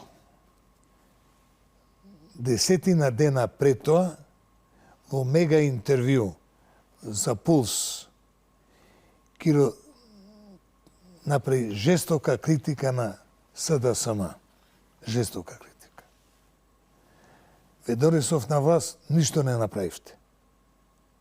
А тоа е втор чин од првиот чин, кога Киро држеше воведна беседа во парламентот, кога беше избран од народот за председател, првиот пат го бира во парламентот, да. Сега народ го. 94-та, да. Ја горе седев на новинарскиот балкон, меѓу мојот бивши главен уредник Ахил Тунте, тогаш дипломатски советник на Глигоров, и Снежана Осмали, негов секретар за печат. И во еден момент Киро говори: тие што се на функција не треба се бават со бизнис. Ако сака да се бават со бизнис, тоа го реков завчера. Да, така треба е. да ги напуштат функциите. Пратил порака од Ја ви им велам, што сте ставиле овде бе? И Ахил Тунте вика, тоа председателот лично го напиша со своја рака. Па доаѓа второ критиката во Пулс, па посетата во Охрид и бум. И решаваат дека е добро да го пензионираат. Тој одбива. Да, ама после решили да го пензионираат на друг доживотно. начин, доживотно да го пензионираат. Затоа нив им пречеше и Глигоров и Андов. Тие младите лавови. Не може да трпат некои што се поискусни, што повеќе знаат, беа нестрпливи, што побрзо да ја соберат целасна власт, бидејќи 94 година Љупчо Герогиевски со ВМРО ДПМН и Петар Гошев со Демократска партија ги бойкотира изборите и СДСМ имаше 62 гласа. Тотална султанска 120 партија. гласа, Султанска цело партија, собрание да. беше нивно, да. Што сака правеа. И затоа им пречеше, и затоа ја прекинаа соработката и го истераа Андов со неговата либерална партија. И либерална партија два пати бараше анкетна комисија во парламент. Децава не кеа. Може само се замисли зашто не кеа. Да, баш се чудам. Кој ја водеше истрагата во грешна насока во тој период со оние фотороботи, со извештаи дека може Министер би беше Љубомир Данилов Фачковски. дека мултигруп може би е вмешана. Тој Павлов. Илија Павлов, да, се Лично зачудив. дојде во, имаше телевизиски снимак, во Охрид, во вила Билјана. Дека дошол Павлов да му каже на Киро, не сме ние. Ве молам, министерот лаже, ние немаме абер со оваа работа.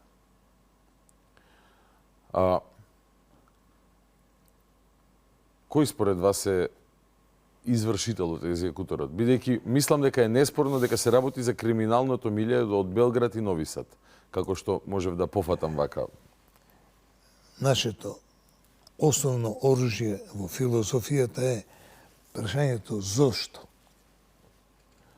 Зошто сака да го ликвидираат Глигоров? Дали беше заеднички интереси на дворот дома и на соседството? На Милошевич. Глигоров им пречеше прво на грците.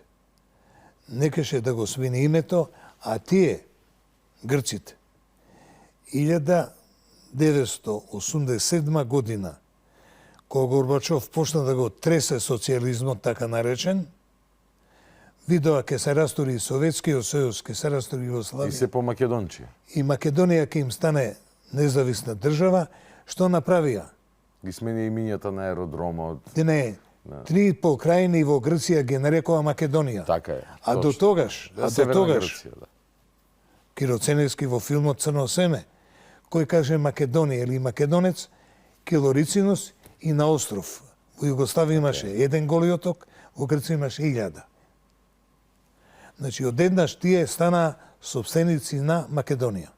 Што од нивна перспектива, господин Гајдов, е стратешки Може ли исправен ова потез. колега Гајдов?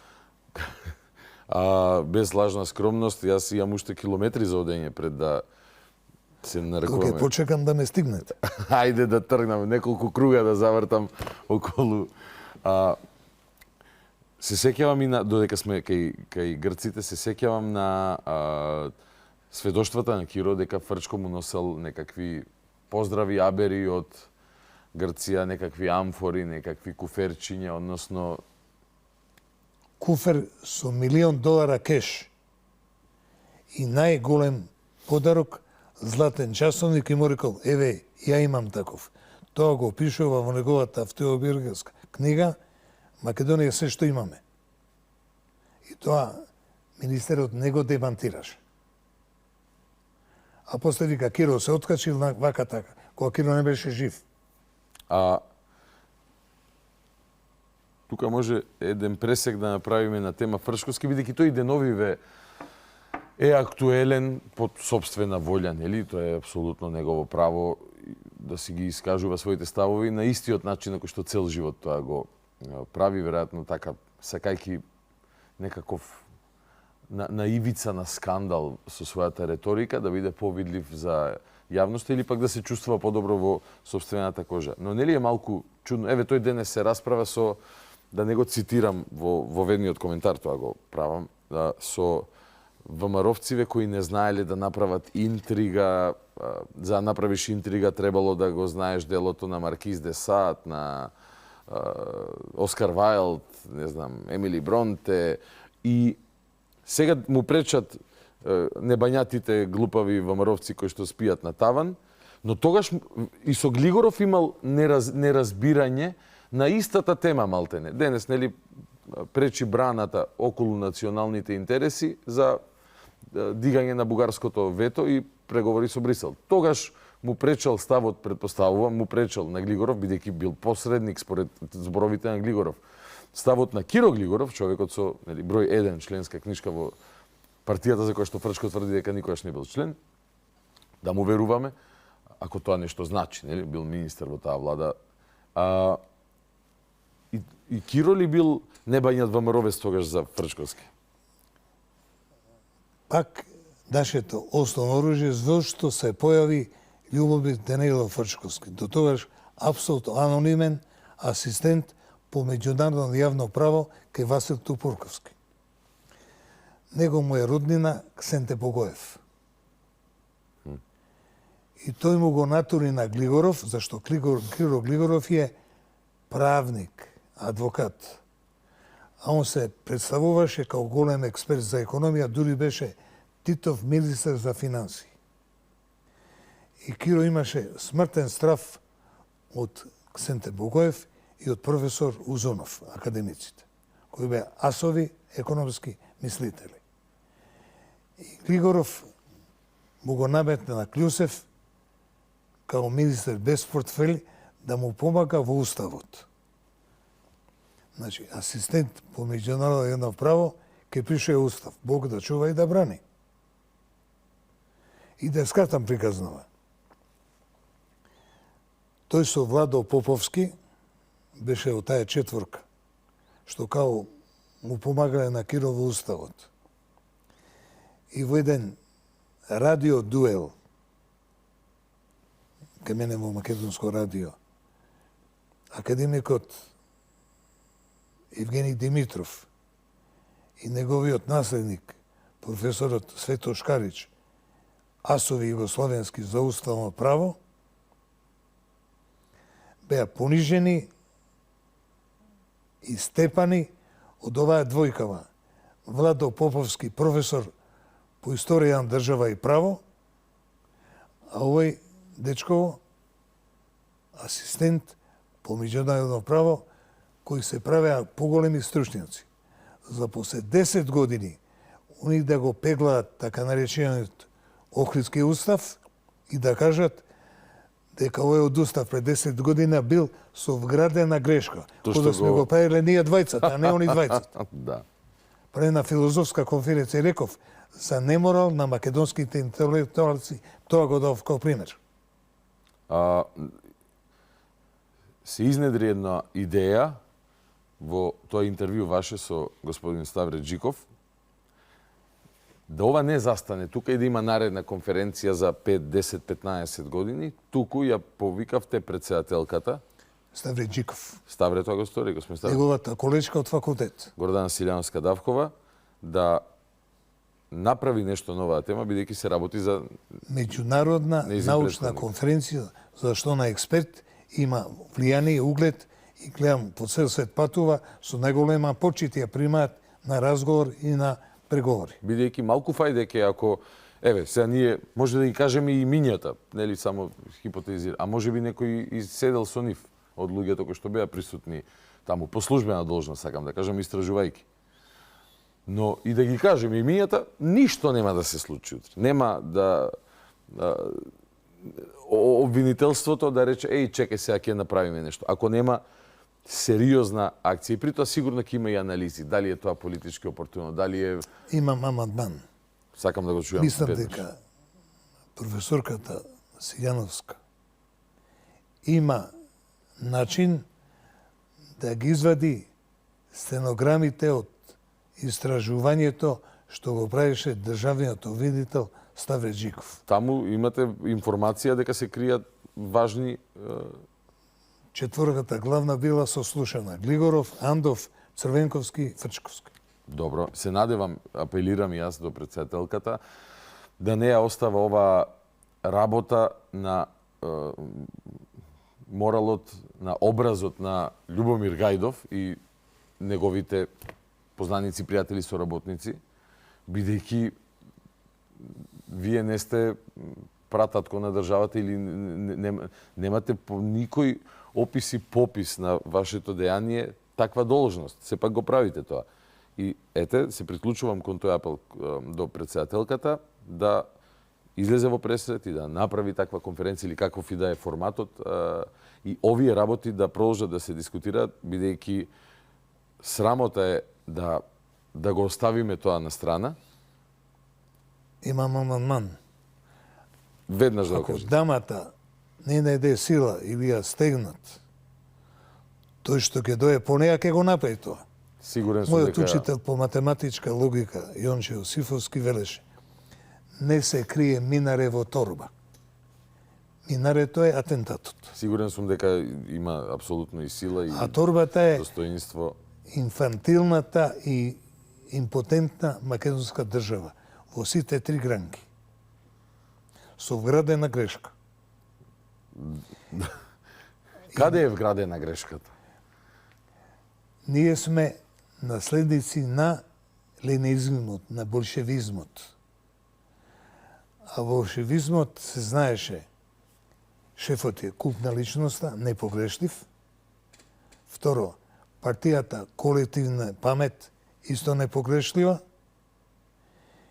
И незиното оружје се викаше негативна селекција, што ја гледаме секој ден овде. Тоа мислите дека како фабричка грешка во наводници сега го имаме во нашата подсвест? Значи, ја бев дописник од Москва. Кога Горбачов го растураше со американска помош или обратно, американците со Горбачовата помош го растураа советскиот систем. Зошто? И Југославија, и Советскиот сојуз стоеше на три столба. Една непогрешлива партија, една тајна полиција, КГБ овде УДБА, и една армија, непогрешлива армија, Црвена армија, што влезе во Берлин. Пред некој ден го слушам германскиот министер за надворешни работи. Голема лага. Германија и е должна на Америка што ја слободиле од Хитлер. Не е точно. Сталин влезе во Берлин. Така е. Кога Ајзенхауер мудар да не изгуби, Сталин изгуби 300.000 војници да влезе во Берлин. А Ајзенхауер ги сопра западните армии на Рајна. И второ, не ја денацифицира Германија Америка. Туку Сталин со сериозно судење во Михен, во Нирнберг. А пазите, само 24 души ки обесија. Илјадници Хитлерови луѓе останаа на власт, па дури и генерали и началници на НАТО. И ова е сега војната во Украина е поред уставот на Обединените нации, кај што има член секој што ќе утврди нацизам има право да го нападне. Тоа не го оправдува Путин што прави агресија врз Украина, меѓутоа му дава изговор. Колку е важен тој изговор во денешниот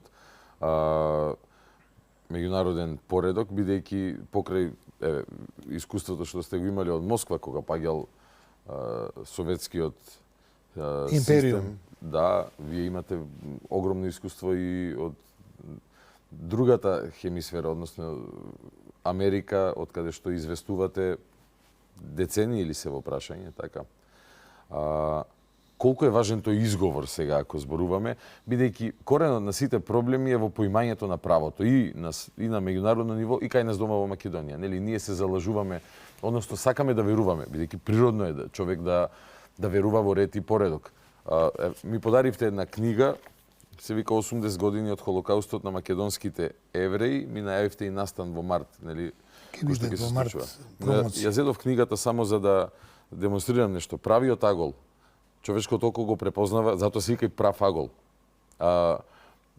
Тие 90 степени се примени од нас како положба на две одсечки или две рамнини или два објекти во таква положба, дека тоа е правилна положба. Некаков ред, некаков поредок. Сега и нашата идеја за правото е дека треба да има такви прави агли,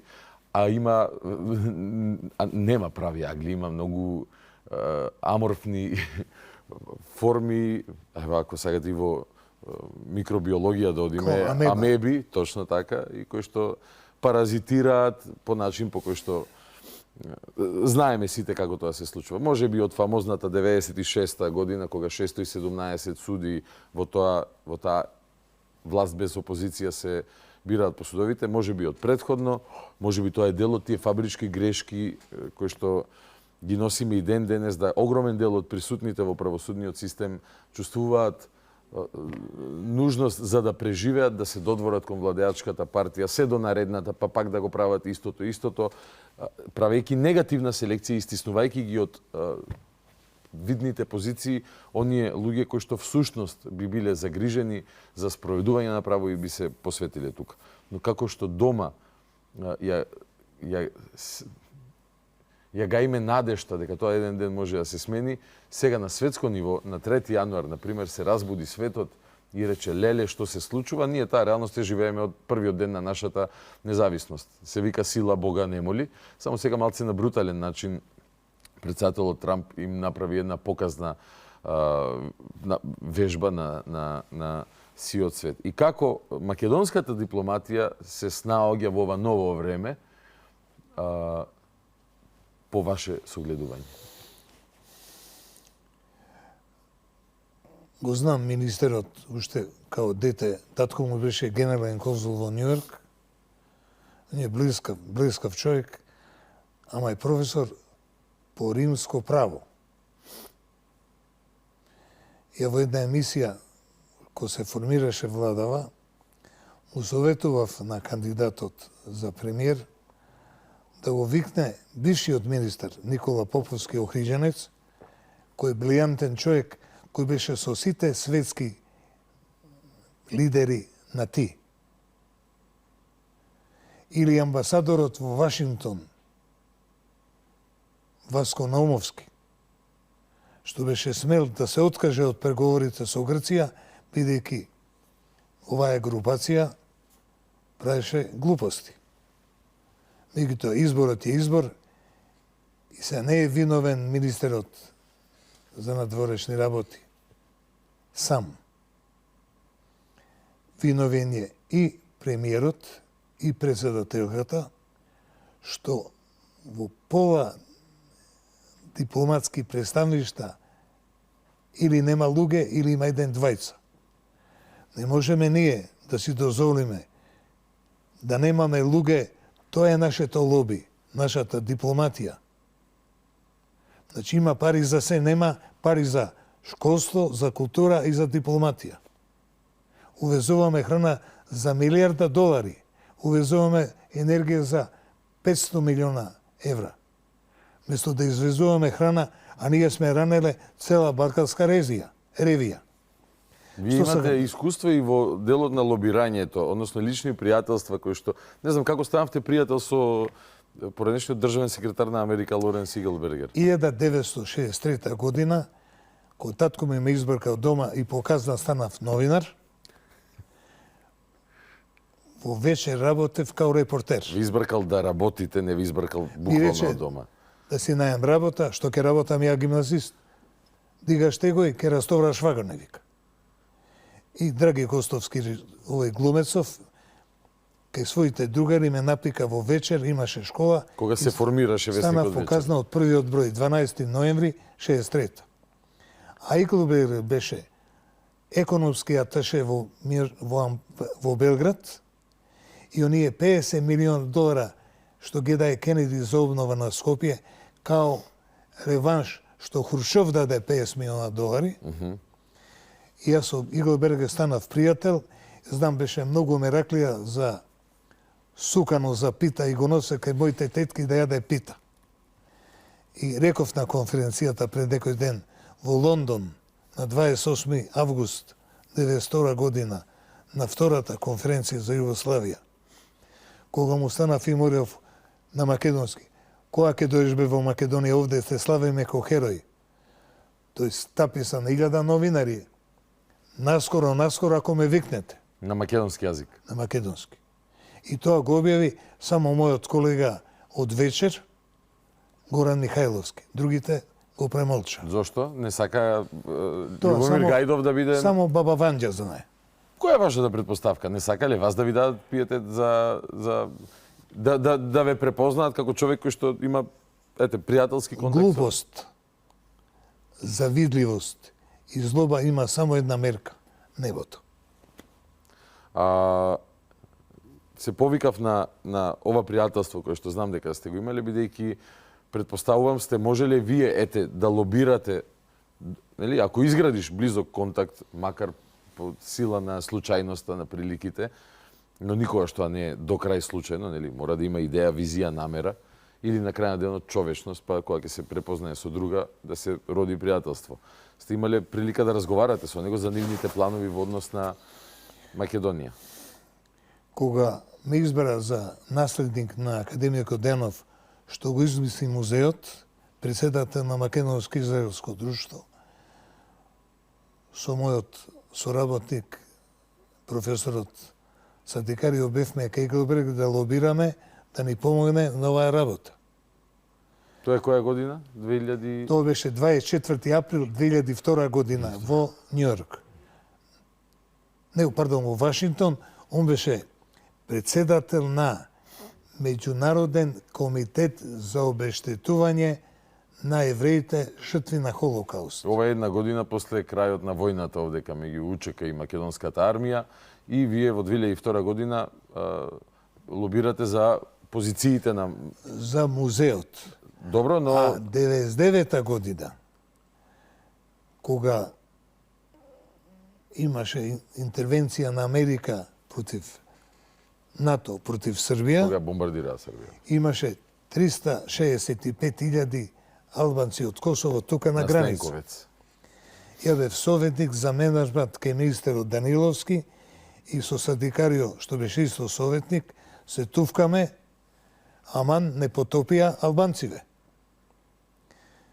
Ја му викам на Садикарио, кажи да мајка ти што беше другарка со госпоѓа Сара Комрас, сопруга на првиот амбасадор Виктор Комрас, да ми го даде телефонот, да му се јавам на Виктор Комрас, да го прашам како бе ви градиме музеј, вие не оставивте овде на цедило. И му реков да му се јавиш на овој телефон, на Нобеловецот Ели Визел, професор во Бостонски универзитет, и да му кажеш со својата ученичка Хилари Клинтон да дојдат во Скопје и да им кажат на овие несретни албанци во името на председателот Клинтон ќе ги вратиме дома. И тоа и се случи. И кога Ели Визел дојде во Скопје, кратко се видовме и он вика, дојдите кај мене во Њујорк со сами, да се договориме како ќе и помогнеме на Македонија. Садикарио сами. Се извинувам. Да. И бевме кај него, ја го земав на помош као сведок и владиката Наум од Струмица. Кај што тоа лето имав 2 семинара за менеджмент. И Ели Визел вели, пазите, Ели Визел до пред 2 години, дур беше жив, го отвараше секоја година форумот во Давос. Давос беше центар на светот, не Обединети нации. И Ели Визел ми вика, Што бараш бе ти од мене сега? Ко бев ке вас на 1 ноември 95-та, ко одев на преговори за Босана, барав 3 работи. Да направите една еврејска банка во Скопје, 5 милиарди долара што ги кријат наши во салмарици, да ги вложиме преку еврејска банка за развој на Македонија. Второ, барав градежна оператива, што градеше цел Блиски Исток. Инженери, техничари, мајстори, работници. Вадеа милиарди долари да и најдете работа. И трето, барав да направиме колеж за лидери, пошто Македонија од Самуил до денеска нема лидер. А сега викам, барам 3 работи. Food, fashion and fun. Што е тоа? Еве, ке владиката работев цело лето, има 4 езера, 4 брани, 3 реколти. Струмица може да рани Македонија. Милиарди долари да вади, не да увезуваме храна. 1 килограм патличан во Струмица, 20 долара во Охрид, као туризам. Тоа е фан. А фешен имаме стотини фабрики за облекла, за чевли, за мантили. Напиши, вика, на 10 странички еден текст, да го носам на рецензија ке Нобеловците, потоа ке добиете колку сакате милиарди пари. И што се случи? Еве што се случи. Кога го однесов Љупчо Георгиевски во Штокхолм, на првиот форум за Холокауст, да го запознам со Ели Визел. Ели Визел сакаше да го види.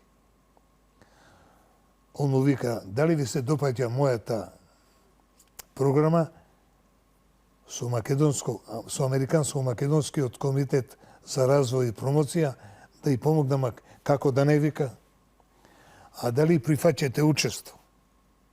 Чест ми вика, а да овие четворкава ја прифаќате. Кој е четворката? Трековски, владиката, Сатикарио и ја. И да искартам приказнава. Увикам на Ели Визел, а вашава екипа, како наша? Па вие во Њујорк ми рековте да помислам. Па после рековте кидам во Париз, па после од Париз отидовте во Витлеем на гробот на Исус и сега еве го донесов овој. Добро бе, вика, Љубо, имаш ли некој? Имам. Кој предлог? Викам, Лари Иглбергер, одлично, вика. Друго, Бжежински. Од кај Бжежински? Многу му се допаѓа на сами Сатикарио, викам. А мајка му, жена му се еврејки, викам. Хилари Клинтон и така му ги редам. Кога си отиде Нобеловецот, ми вика, Љупчо, кој си бе ти на Ели Визел да му кажеш? А ти бе, кај беше? Тука. Па што не му кажеш? Бе се му очи да го погледам, гледаш што е разлика. И да скратам приказнава. Љупчо имаше фантастичен говор, ама рече дека македонската влада и Светскиот еврејски конгрес ќе го градат првиот музеј на Холокауст во Скопје. И шефот на Светски еврејски конгрес Бронфман, шеф на Дипон, најбогат човек во Америка, ми вика, овој Брадатиов, кој му дава право да говори во моје име? Ја му викам, ти брсна у джеп? Не, ти бараше пари? Не. Па што тебе? А, добро, добро.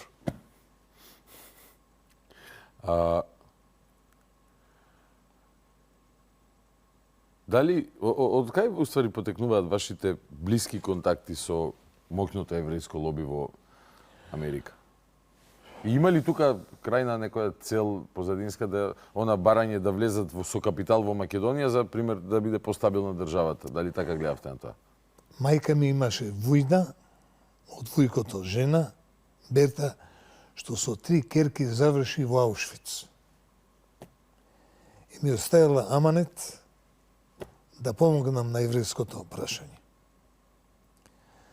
Кога академикот Иван Дејанов, идеолог на музеот, му понудија да оди во Вашингтон, во мемориалниот музеј да го научат како се прави музеј. Тој че Љубо, ти ќе одиш за мене, бате Љубев ме викаше, ја имам рак и умирам. И отидов во амбасада американска да ми направат програма, да ми дадат билет, да ми дадат пари. Вика, нема пари. Како бе нема пари? Нема пари. Што правиме сега? Снајди се. И отидов во комерцијална банка, земав кредит од $5,000 и сам се школував. Тоа ми беше морална обврска, зашто ние во мотото на музеот напишавме ова е наша морална обврска према нашите оттепани еврејски браќа. Македонија... А инаку, со евреите станав голем другар, бидејќи од 67 година, кога во Скопје го донесов најголемиот генија во шах, Боби Фишер, сите што ги знаете шампиони светски во шах и другата екипа велемајсторска, сите се евреи. А тие се највлијателна група во светот. Македонија, досието на Македонија, кога се во прашање евреите, додека сме на таа тема, е какво што е. Во Втората светска војна, кога Македонија била окупирана од администраторите. Од администраторите, точно така. Да не кажеме фашистичкиот и нацистичкиот окупатор, бидејќи може да навредиме некој. И ќе се најоти Заев. Да, особено ми е за него грижа, да не го вознемириме, деновиве, почна пак статуси на Фейсбук да пишува, бил многу вознемирен и така натак. Чудно е како тој луѓе кога ќе се откажат од функција, не може да се откажат од идејата дека не се ни блиску до величината која што ја чувствувале, дека секога другите околу нив им коленичеле затоа што се од таков штоф каков што се. Но не и се. Досието на Македонија е какво што е и тоа ден денес останува, мислам, ние наметнувано и како правен проблем, а именно на тема администратори, односно комисиите за заедничка историја што самите ги прифативме како држава, не јас и вие, но оние што во тоа време хирургот за дебело црево. Да, Бујар Османи. Кога го прашаат како можеш вака да направиш за македонците, а он дрско вели: не можам да ги бранам македонците од семејни причини. Меѓу редови кажа дека он е од фашистичко семејство на тие што беа слуги на италијанскиот и германскиот фашизам. Таа изјава на Османи не ја знам, но и да не го кажал тоа, тој кажувал во разни целофани изјави, празни тавтологии кои што ништо беззначајни зборови, во суштина се гледа каде го ставаш подписот, нели? Зборувам што ќе зборувам, ама каде ќе се подпишам, тоа е важно. Се подпишал кај што се подпишал и не е само Бујар Османи. Нели, Зоран Заев го кажавме и сета таа плејада на гениалци од тој политички спектар или од претходната коалиција кој што не внесува во еден голем проблем да ние утре ден ќе треба да се докажуваме со нашите најдобри соседи од Република Бугарија, дали во Втора светска војна овде имало администрација или имало окупација и кој бил виновен, дали Борис III повеќе евреи пратил во смрт, а сите малтене од Македонија, или спасил, што Борис не ги спасил, туку ги спасува митрополитот. Имам амандман. Повторно сакам да го слушам. Еден млад влијателен новинар во бугарската државна телевизија го донесе на еден викенд најголемиот бугарски драматург. Тој беше со Бендиков таа приказна. И вели, сега во Македонија не само што не тепаат, почнај да пукаат на нас. Мислејќи ој ќе му дае за право. Патем господин Стефан Цанев го канам да снимам интервју со него. Знам за кој. И тој вели, не би текнал името. Стефан Цанев. Тој не. Така се вика? Стефан Цанев, кој што вика многу се огрешивме кон Македонија. Така. Тој има 100 години. 89, мислам. 3 пати се огрешивме. Прво, гениален. Прво, ги излажавме да подигнат восстание. Па дури ни протестно писмо не му напишавме на Султан. Напротив, се оградува тогаш. Второ, а ги излажаа дека 700.000 бугарски бајонети стојат за нашите нестрекници. Од таа нестрекна резолуција во Смилево. Затоа и го тепаа Гоце се бунеше против тоа. Второ вели, лажеме, не, вика второ, ја поделивме Македонија на 3 дела. Имаме Бугарска Македонија, постои Грчка Македонија, а сега сакаме да ја земеме и Српска Вардарска Македонија. И трето вели, го лажеме народот дека не сме биле фашистички окупатори на Македонија. По наредба на Хитлер вели, 200.000 бугарски војници го окупираа Балканот, од кои 50.000 Македонија, и најсрамно е што ги стрела оние дечиња во Ваташа. Новинарот во жива емисија не знае што да прави, дали да го утепа гостинот или себе да се утепа. Да исклучи струјата од телевизијата. Тоа е трагедијата на бугарската. А пазите, имав привилегија 3 пати да го интервјуирам Желјо Желев. 3 пати со исти пендрек сум го тепал. Увелам, вие сте филозоф, да вика. Вие сте доктор по филозофија, да вика. Вие сте професор по филозофија, да вика. А што мислите? Американците, русите, британците, французите, будали се? Како така? Па еве како. На нивните универзитети има катедра по бугарски јазик и литература и по македонски јазик и литература. На нивните медиуми има редакција за бугарски јазик и за македонски јазик. А третиот пат го интервјуа во Охрид. Жена му седи тука. Не бегаше од вас кога ќе ве видиш? Не, сега вика, не е тука меѓу нас, ама третиот пат, 2 метра од мене седи жена му. На моето прашање, она не ги знае првите 2 интервјуа. Почна да му се вика нешто, да му вика нешто. Он вика, доста мори. Викам, председателе, ако вашава супруга е попаметна, станите она да ја интервјуирам. Нисум го пуштил тоа да се расположи народот. Ајде сега пак на тема што не е толку расположувачка за дел од народот, зависи како гледаме. Ке треба ли еден ден да се објаснуваме и со, еве, ако Албанија влезе во ЕУ, нели се не плашат? Само уште еден амандман имам. Ајде. Кога тој македонецот егеец Петар Стојанов стана председател на Бугарија. Да. И отиде во Страсбур, имаше негова историска изјава. Македонија е најромантичниот ден на бугарската историја. Веќе да влегов во студио, бев коментатор на телевизија, со бугарски книги и го вадам Златарски.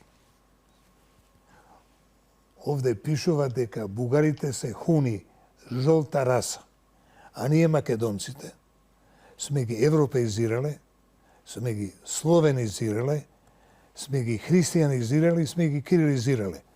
Нека велат они дека се македонци. Не може да кажат дека ние сме бугари, гледате, јас сум бела раса, велам. Тоа е 97-ма. 2000-та година, кога го чекаме ние Еливизел да го запознам ја со премиерот, гостин е и Петар Стојанов. И тој наместо да тргне према домакинот Горан Першон, шведскиот премиер, тој право во мене. Добраче, господин Гајдов, да ве запознам со мојата сопруга. И велам, мадам, имате прекрасен сопруг, голем државник, и веднаш му велам, со владиката Летуска ке правиме 2000 години од христијанство што почнало Македонија. Ке дојдете? Ке дојдам ако ме викнете. Кога тргна, вика владиката, од кај го знаеш? Не го знам. Како не го знаеш? Он не знае, секој ден го правам пуздрев на телевизија. Значи имам и јас пријатели во Бугарија сега. Разбираш. Новиот премиер исто така се декларира како... Кој сега го избра, веде? Да, го избра вчера. Тој интелектуалец, прекрасен професор и заменик гувернер на банка. Ќе видиме како ќе биде. Дали еден ден ќе треба и со Албанија да се објаснуваме дали учека биле борци за човекови права или биле терористи или не... Бидејќи ние внатрешно и во државата тоа го немаме доразјаснето, нели? Бегаме од таа тема. А денови имаше актуелност дека Хашим Тачи... Оказна поради Украина ќе влеземе ние во Европска Унија. Мислите? Кога председателот на Европскиот совет Антонио Кошта го промовираше председателот на Кипар, председавач на Европска Унија, рече: само со Украина, Молдавија и Западен Балкан Европска Унија ќе стане глобален играч. А има одлука пред 3 години во Братислава дека Западен Балкан мора да влезе. Јако пред 4 години прв пат реков 30 година ќе влеземе, сите ме правеа дека сум шљакнат.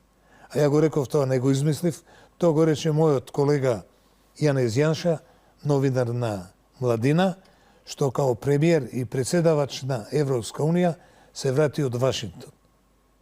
Тоа он го рече, 30 година е одлучено Западен Балкан да влезе во Европска Унија, зашто Америка беше уплашена од кинеските милиарди што бе треба да ги донесе Путин и крај на американското влијание со Европа. Но тогаш јас можам сите овие инсистирање од Филипчи и Филипчевци да што побрзо го сменеме уставот, дека е играње ептен папла во корист на Бугарија, која што Бугарија може и да ги стимулира на некој начин, знаејќи дека во 2030 може да се случи тоа што ќе се случи, бидејќи големите држави антиципираат некои процеси, како што Грција антиципирала дека мора тогаш да се мени името, бидејќи кога Русија ќе влезе во Украина, светот ќе се промени и може да има друг притисок. Повелете, господин Гајдов. Пред 2 години, во средатина, кога Ципрас на својот побратим му даде орден медалја као голем државник, кажа една голема работа. Да не брзавте, немаше потреба да го менувате името. Зашто на 18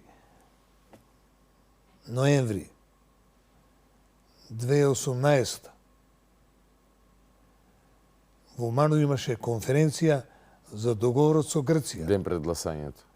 Имате фантастична меморија за Само ја реков дека тој договор е погрешен, затоа што тој договор не го бара Грција, го бара Америка, уплашена дека антинато дупката од Суботица до Врање поради бомбардирањето на Белград може да продолжи до Гевгелија и затоа тие стискаа за договорот.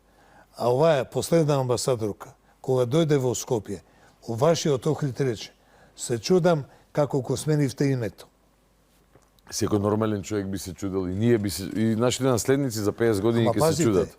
Овој сега што се врати со делегацијава од Париз, заменик премиерот, во жива емисија во ова студија има кажано дека Мицковски, дека Заев и Димитров имаат добиено бакшиш од грците 25 милиона евра. Што никој не го демантираше тогаш. Чекаме нов обвинител, има работа за 3 животи, но таква е државата, па мора да се потруди. Да не ми избега прашање, сакам коментар ваш за пресудата, односно очекуваната пресуда за Хашим Тачи, побараната казна од 45 години. Дали може тој вирус на правдата да се пресели и јужно од Косово? Ова прашање е за $1.000.000. Зошто?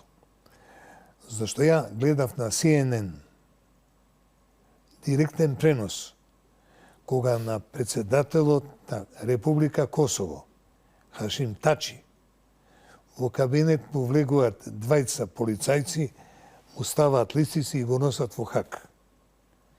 И тогаш ја реков: еве, ова е почеток и за нашиве команданти. Бидејќи Никола Груевски, за да остане на власт, направи договор со Али Ахмети, султанот. Амнестија на хашките случаи. А нема амнестија на воен злостор. Така е точно. И на 15 јануари, пред 2 години, мојата и вашата колешка Дуња Мијатовиќ на заминување, која што беше комесар за човекови права во Совет на Европа, му напиша на Ковачевски писмо, као премиер, да го отвори процесот на проверка на амнестијата, пошто таа е незаконска и неуставна. и да остане на власт со султанот, што со десетина пратеници владееше со Македонија. Очекувате дека Јали Ахмети ќе влезе веројатно во тој калап на како Не, Јали функционираат Ахмети. големите сили? Гледате, Само кажем како челник четирите предводник политички. случаја мора да се отворат. А во тие 4 случаја ќе страдаат сите команданти на УЧК и Талат Џафери кој се не, затоа што има воен злостор. А тука нема пардон. Пазите, да ги врзиш со синџир, двајцата чувари на хотелот и со динамит да ги разнесеш, па тоа е зверство. Или на оние јадници од Мавро со нож да им пишуеш м на грбот гол.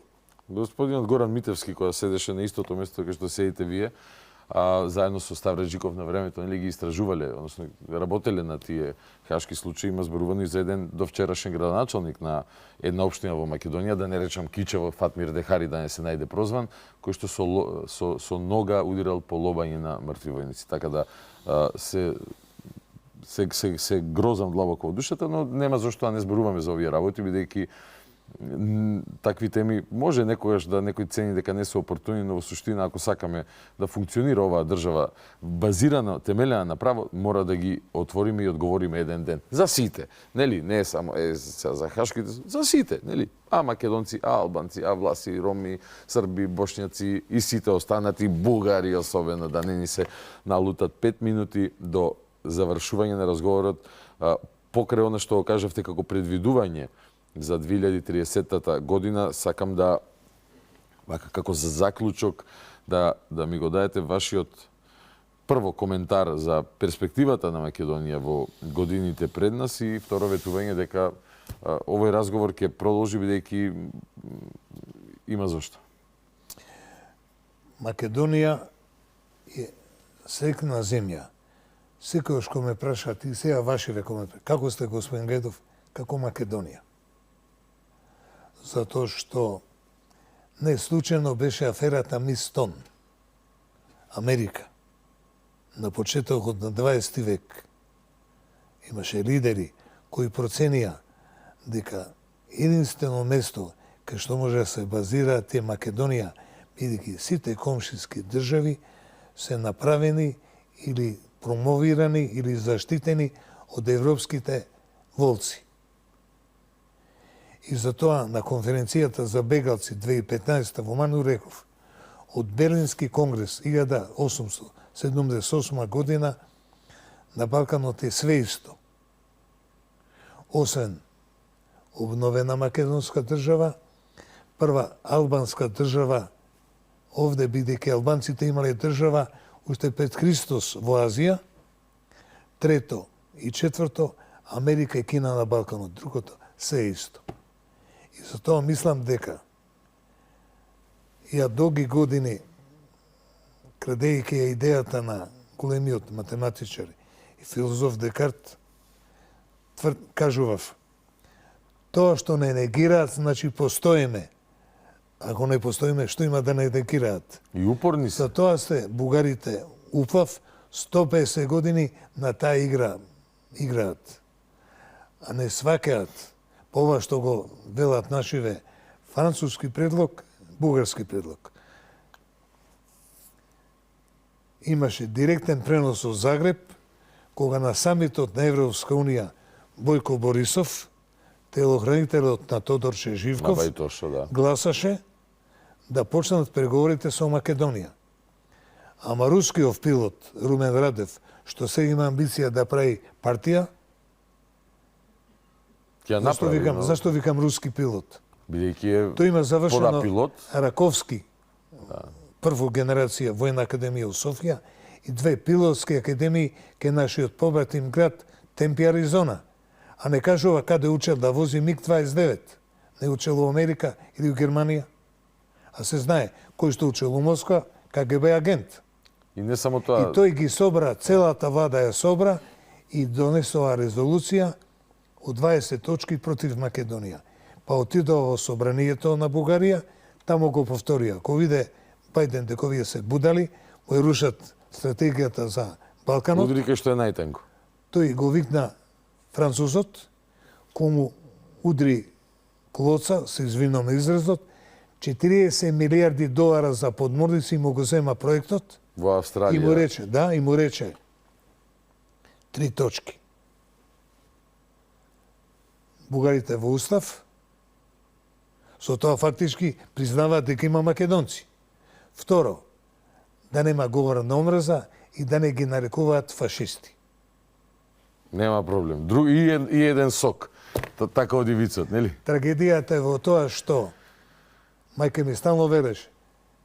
Бугарите се најнесеќен народ во Европа, постојано биле на погрешна страна на историјата. И тоа што го гледаме во Бугарија, обид за историски ревизионизам. Јас се надевам дека ќе дојде ден, не знам што треба тоа да се случи, но може да се случи и преку ноќ, како оној 3 јануари во Венецуела, кога преку ноќ се случија буквално некои работи, но дека ќе дојде ден кога ќе разговараме едни со други на ниво на човечност, на ниво на рацио, на ниво на искрена желба, амандман, повелете?